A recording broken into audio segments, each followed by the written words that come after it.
The Shining by Stephen King. Chapter 2. Boulder. She looked out the kitchen window and saw him just sitting there on the curb, not playing with his trucks or the wagon or even the balsa glider that had pleased him so much all last week since Jack had brought it home. He was just sitting there, watching for their shop-worn VW, his elbows planted on his thighs and his chin propped in his hands. A 5-year-old kid waiting for his daddy. Wendy suddenly felt bad, almost crying bad.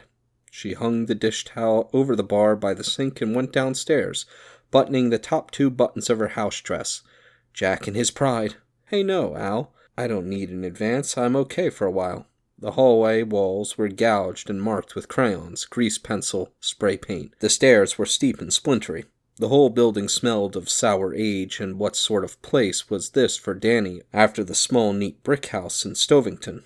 The people living above them on the 3rd floor weren't married, and while that didn't bother her, their constant, rancorous fighting did. It scared her. The guy up there was Tom, and after the bars had closed and they had returned home, the fights would start in earnest. The rest of the week was just a prelim in comparison.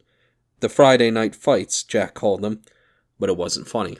The woman, her name was Elaine, would at last be reduced to tears, and so repeating over and over again, "Don't, Tom, please don't, please don't," and he would shout at her.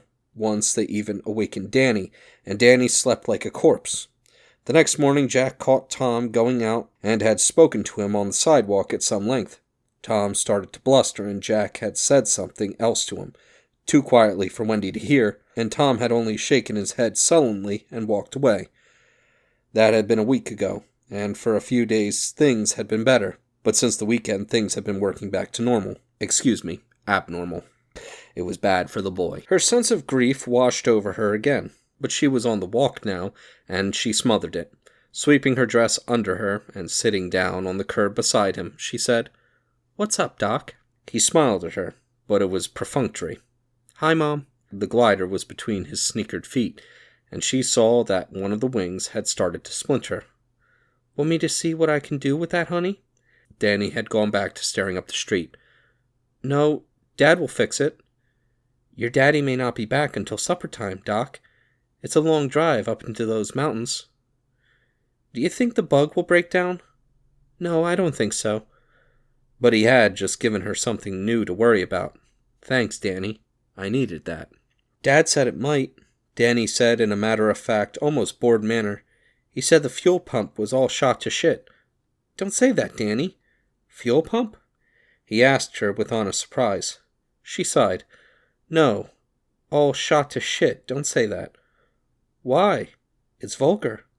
"What's vulgar, Mom?" "Like when you pick your nose at the table or pee with the bathroom door open, or saying things like all shot to shit. Shit is a vulgar word. Nice people don't say it." "Dad says it. When he was looking at the bug motor, he said, 'Christ, this fuel pump's all shot to shit.' Isn't Dad nice?" "How do you get into these things, Winifred? Do you practice?" "He's nice, but he's also a grown-up, and he's very careful not to say things like that in front of people who wouldn't understand." "You mean like Uncle Al?" "Yes, that's right. Can I say it when I'm grown up?" "I suppose you will, whether I like it or not." "How old?" "How does 20 sound, Doc?" "That's a long time to have to wait."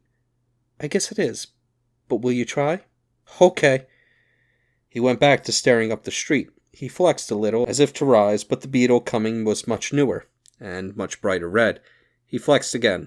She worried just how hard this move to Colorado had been on Danny. He was close-mouthed about it, but it bothered her to see him spending so much time by himself. In Vermont, 3 of Jack's fellow faculty members had had children about Danny's age, and there had been the preschool. But in this neighborhood there was no one for him to play with. Most of the apartments were occupied by students attending CU, and of the few married couples here on Arapahoe Street. Only a tiny percentage had children. She had spotted perhaps a dozen of high school or junior high school age, 3 infants, and that was all. "Mommy, why did Daddy lose his job?" She was jolted out of her reverie and floundering for an answer. She and Jack had discussed ways they might handle just such a question from Danny, ways that had varied from evasion to the plain truth with no varnish on it. But Danny had never asked, not until now, when she was feeling low and least prepared for such a question. Yet he was looking at her, maybe reading the confusion on her face and forming his own ideas about that. She thought that to children, adult motives and actions must seem as bulking and ominous as dangerous animals seen in the shadows of a dark forest. They were jerked about like puppets, having only the vaguest notions why. The thought brought her dangerously close to tears again, and while she fought them off, she leaned over, picked up the disabled glider, and turned it over in her hands. "Your daddy was coaching the debate team, Danny. Do you remember that?" "Sure," he said. "Arguments for fun, right?" "Right." She turned the glider over and over, looking at the trade name, Speedoglide, and the blue star decals on the wings, and found herself telling the exact truth to her son. "There was a boy named George Hatfield that Daddy had to cut from the team. That means he wasn't good as some of the others. George said your daddy cut him because he didn't like him, and not because he wasn't good enough. Then George did a bad thing. I think you know about that." "Was he the one who put the holes in our bug's tires?" "Yes, he was. It was after school and your daddy caught him doing it." Now she hesitated again, but there was no question of evasion now. They reduced to tell the truth, or tell a lie. "Your daddy... Sometimes he does things he's sorry for later. Sometimes he doesn't think the way he should. That doesn't happen very often, but sometimes it does." "Did he hurt George Hatfield like the time I spilled all his papers?" "Sometimes." Danny with his arm in a cast. "He does things he's sorry for later." Wendy blinked her eyes savagely hard, driving her tears all the way back. "Something like that, honey. Your daddy hit George to make him stop cutting the tires, and George hit his head. Then the men who were in charge of the school said that George couldn't go there anymore, and your daddy couldn't teach there anymore." She stopped, out of words, and waited in dread for the deluge of questions. "Oh," Danny said, and went back to looking up the street. Apparently the subject was closed. If only it could be closed that easily for her. She stood up. "I'm going upstairs for a cup of tea, Doc. Want a couple of cookies and a glass of milk?" "I think I'll watch for Dad. I don't think he'll be home much before 5. Maybe he'll be early." "Maybe," she agreed. "Maybe he will." She was halfway up the walk when he called, "Mommy?" "What, Danny?" "Do you want to go and live in that hotel for the winter?" Now, which of the 5,000 answers should she give to that one? The way she had felt yesterday or last night or this morning. They were all different. They crossed the spectrum from rosy pink to dead black. She said, "If it's what your father wants, it's what I want." She paused. "What about you?" "I guess I do," he said finally. "Nobody much to play with around here." "You miss your friends, don't you?" "Sometimes I miss Scott and Andy, but that's about all."